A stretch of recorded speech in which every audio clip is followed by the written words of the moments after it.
Louvado seja nosso Senhor Jesus Cristo. Nós estamos reunidos hoje para fazermos a nossa leitura da carta aos Hebreus, do capítulo 4, versículo 15 e 16. É o nosso 11º encontro. Vejamos então a leitura do texto da carta aos Hebreus, que nós vamos refletir. Versículo 15 e 16 do capítulo 4. De fato, não temos um sumo sacerdote incapaz de se compadecer de nossas fraquezas, pois ele mesmo foi provado como nós, em todas as coisas, menos no pecado. Portanto, aproximemo-nos do trono da graça, com plena confiança, a fim de alcançarmos misericórdia, encontrarmos graça e sermos ajudados no momento oportuno. Esta leitura nós a temos tirada da Bíblia Pastoral.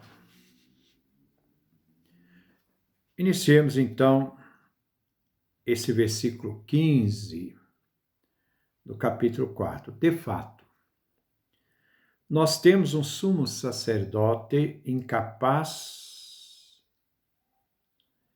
de se compadecer de nossas fraquezas. Quer dizer, ele é capaz de compadecer de nossas fraquezas. Então, esse sumo sacerdote que nós temos é capaz. Mas ele diz, não temos um sumo sacerdote incapaz de se compadecer de nossas fraquezas, pois ele mesmo foi provado como nós em todas as coisas, menos no pecado. De fato, isto é, verdadeiramente. O autor inicia com a primeira pessoa do plural. Nós temos a fé comum da igreja. O que o autor tem consciência que, junto com os destinatários da carta, existe uma fé comum entre aquele que escreve e seus destinatários. Nós temos. Aqui se trata do nós da fé, a fé comum, a fé da igreja. Ninguém crê sozinho. Recebemos esta fé dos apóstolos. É eles que nos transmitiram tudo aquilo que se refere a Jesus e que cremos. Esta fé que nos foi transmitida até nós hoje. Cremos com a mesma fé dos apóstolos, que nos deixaram tudo o que devemos crer. O conteúdo da nossa fé. A fé é da igreja, não é minha. A fé é da igreja. Acreditamos no anúncio apostólicos e fazemos desta fé apostólica por eles anunciados a nossa fé. Eu faço a minha experiência de fé diante da fé que eu recebi.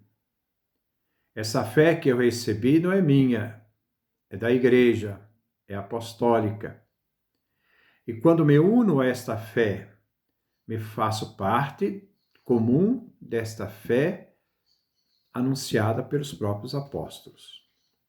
Quando morrermos, outros irão crer depois de nós. Não por nós, mas pela fé que sustenta a igreja. A unidade da igreja foi quebrada quando a vaidade e a prepotência de alguns não conseguiram pensar como um todo, como uma unidade. Vejamos o que nos diz? Nós temos uma fé comum, herdada dos apóstolos, as testemunhas oculares. Não posso mudar nada daquilo que eu recebi dos apóstolos. Não posso mudar nada daquilo que eles nos deixaram. Se há esta tendência de divisão, é por causa da vaidade humana, não da questão da fé. Tem um texto aqui de Yves Congar, um dos homens mais importantes da teologia do século XX.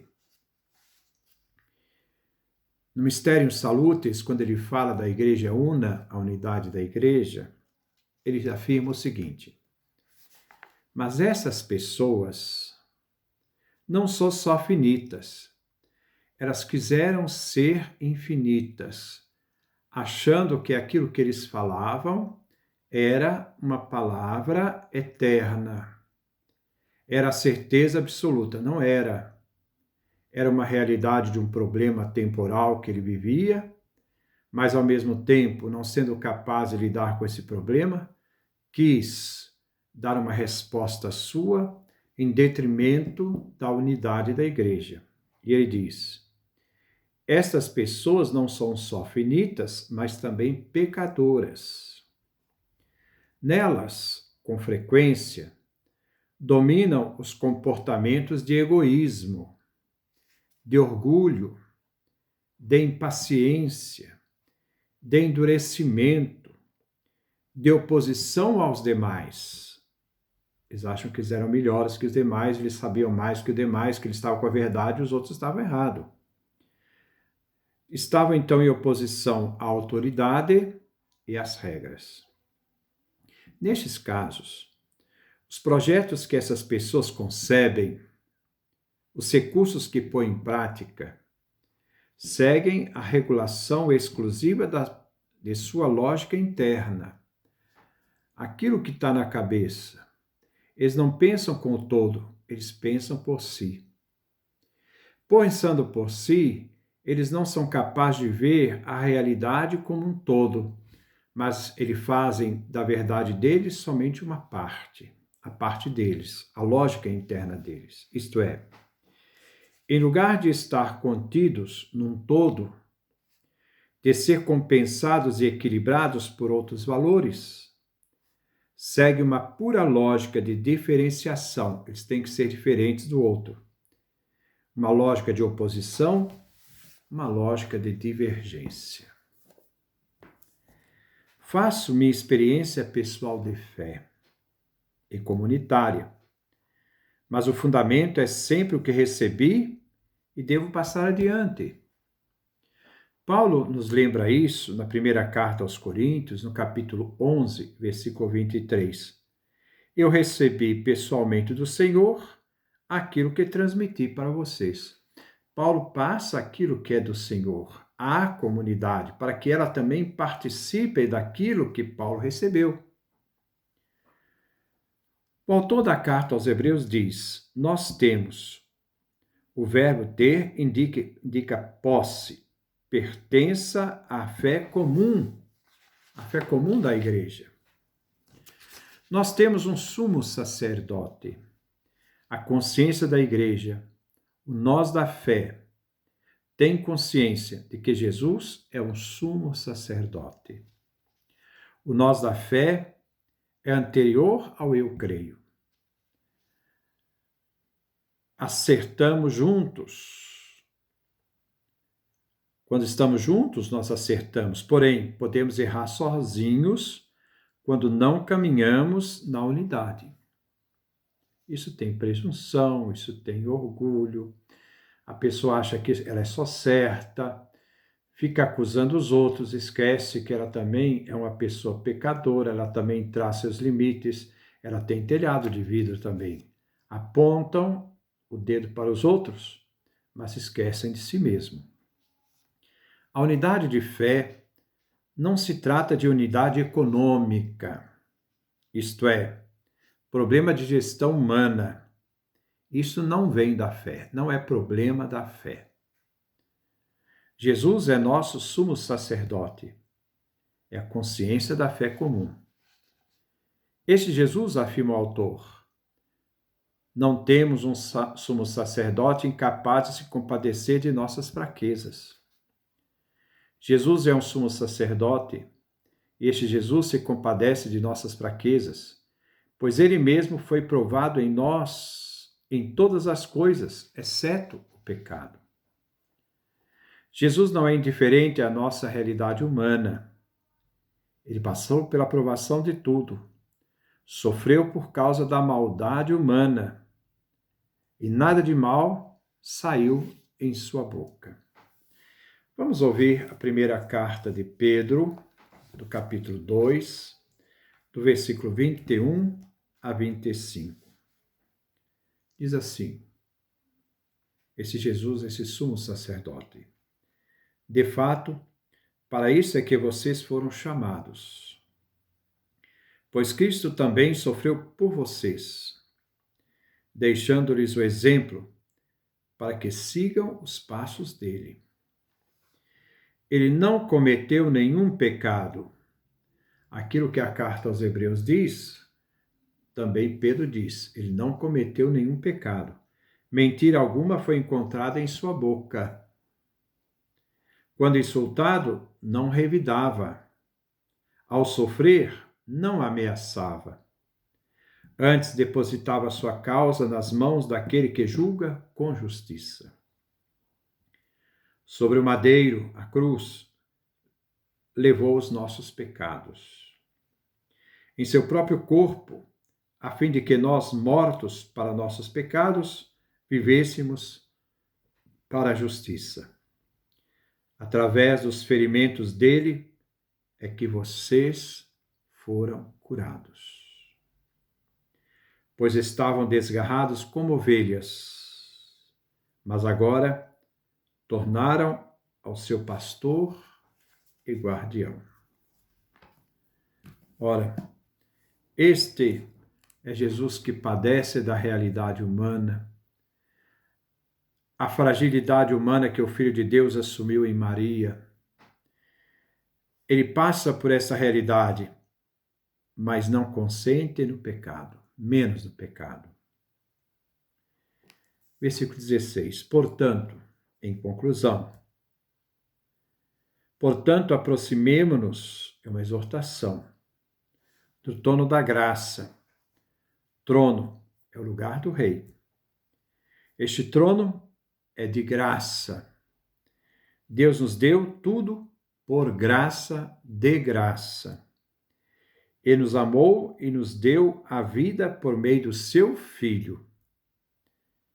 A vida foi dada por mediação do Filho, através do Filho. Não é um trono de mercenários, mas o trono da graça. Com plena confiança, quem confia não tem medo.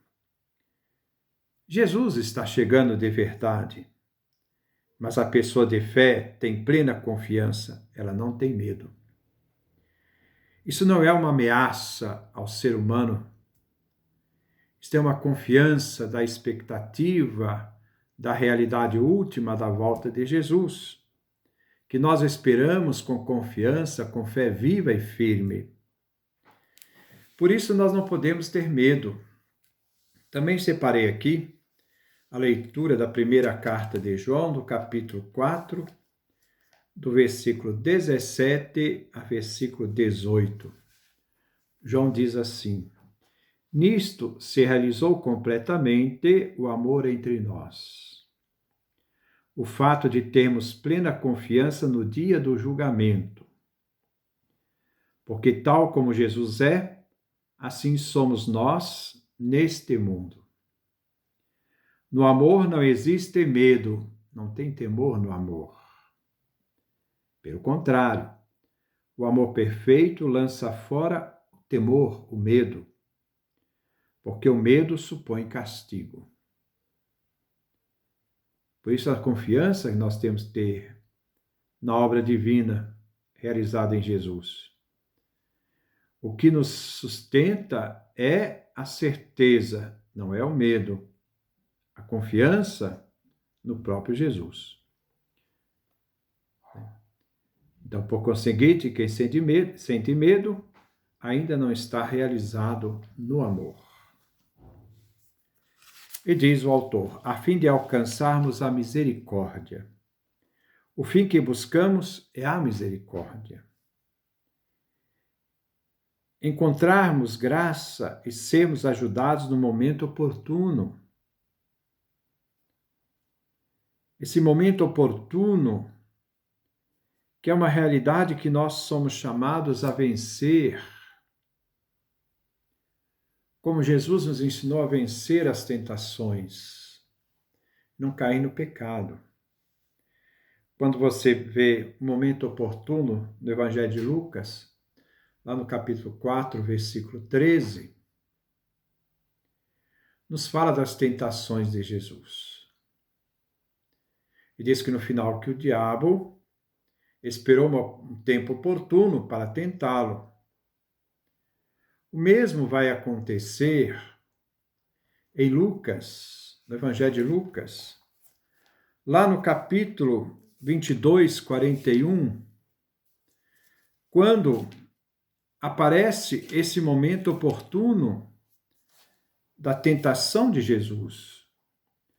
Vamos ouvir o trecho de Lucas, capítulo 22, versículo 41, que diz assim: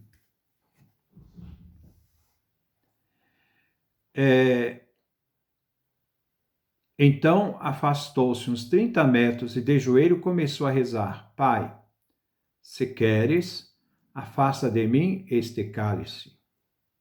Momento oportuno.